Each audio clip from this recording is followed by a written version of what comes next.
Class. आज हम पढ़ेंगे अपनी पाठ्य पुस्तक क्षितिज भाग 2 पार्ट 6 को, जिसमें हमने भाग 1 पार्ट 1 में जो है दो स्टैंजा हमने पूरे किए हैं। आज हम तीसरे स्टैंजा की ओर चलते हैं और बताते हैं कि यह दंतुरित मुस्कान में आगे की ओर क्या है। देखिए, धन्य तुम क्या है? धन्य तुम, माँ भी तुम्हारी धन्य है। चिर प्रवासी मैं इतर में अन्य, इस अतिथि से प्रिय तुम्हारा क्या रहा संपर्क। उंगलियां भी माँ की कराती रही मधुपर्क, देखते तुम इधर कनखी मार,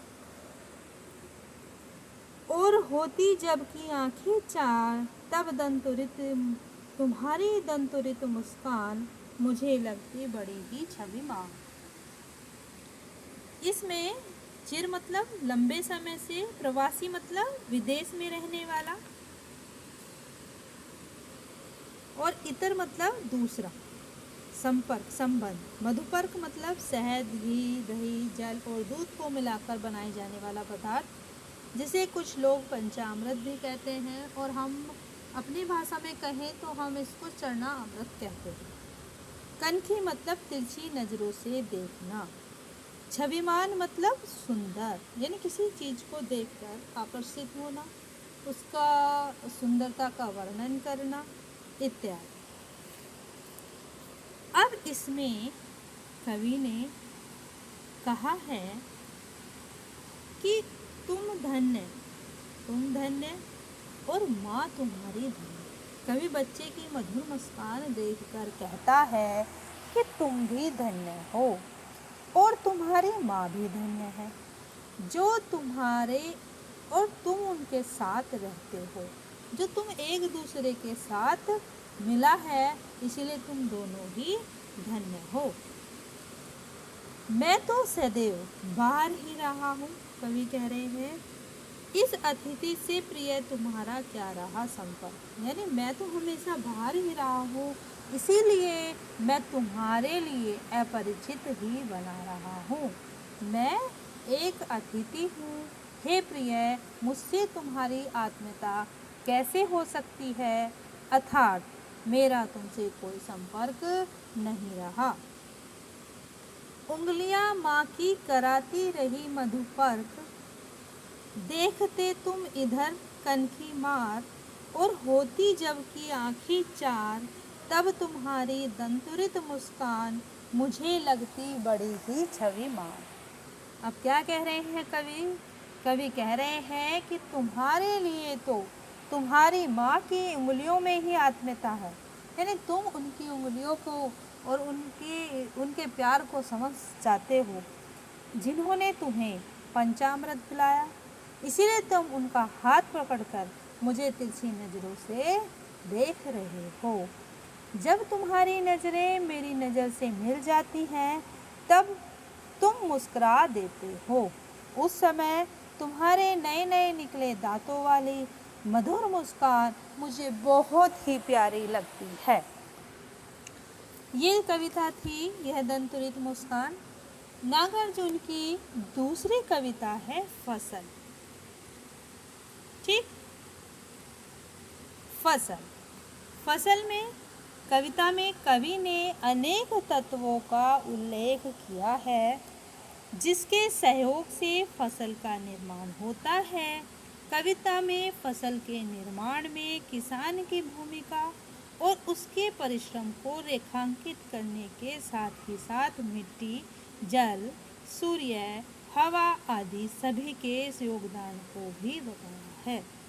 किस किस के योगदान को बताया है? किसान की मेहनत को, मिट्टी, जल, सूर्य, हवा आदि सभी के सहयोग से एक लहलाती फसल का निर्माण होता है।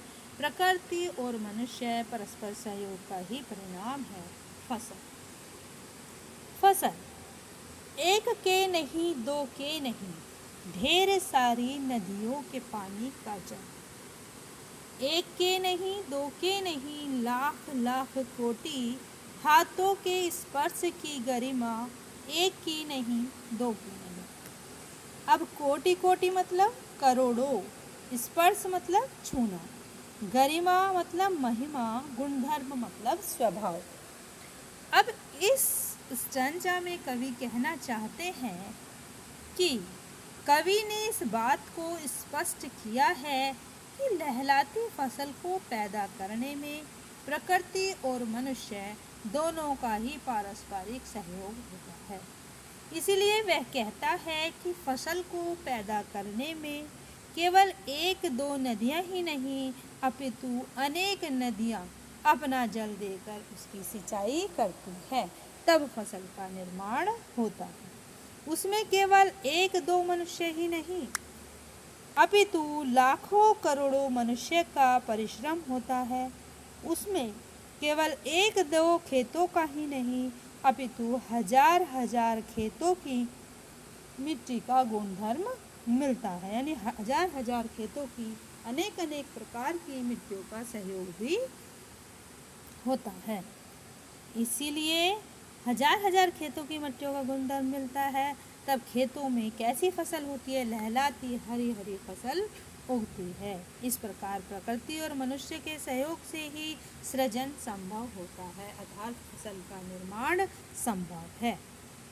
नेक्स्ट स्टेज में जानते हैं, फसल क्या है? और तो कुछ नहीं, वह नदियों के पानी का जादू है, वह हाथों के स्पर्श की महिमा है, भूरी काली संदली मिट्टी का गुणधर्म है, रूपांतर है सूरज की किरणों का, सिमटा हुआ संकोच है हवा की थिरकन का। अब देखिए, संदली मतलब एक प्रकार की मिट्टी, रूपांतर मतलब बदला हुआ रूप, संकोच मतलब झिझक, थिरकन मतलब नृत्य करना।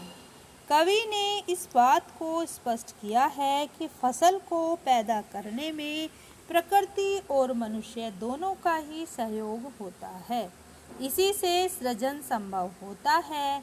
इसीलिए कवि कहता है कि फसल का स्वयं कोई अस्तित्व नहीं है, वह तो नदियों द्वारा दिए गए उस पानी का जादू है जिसमें फसल की सिंचाई होती थी। वह तो लाखों करोड़ों मनुष्य द्वारा किए गए परिश्रम की महिमा का फल है, जो वह तो भूरी काली संदली मिट्टी का गुणधर्म है जिसमें फसल को बोया गया था। वह तो सूरज की किरणों का बदला हुआ रूप है जिसके द्वारा फसल को रोशनी मिली थी। साथ ही इसमें हवा का भी समान सहयोग है। इस प्रकार इन सब के सहयोग से ही खेतों में लहलाती फसल खड़ी होती है। ओके।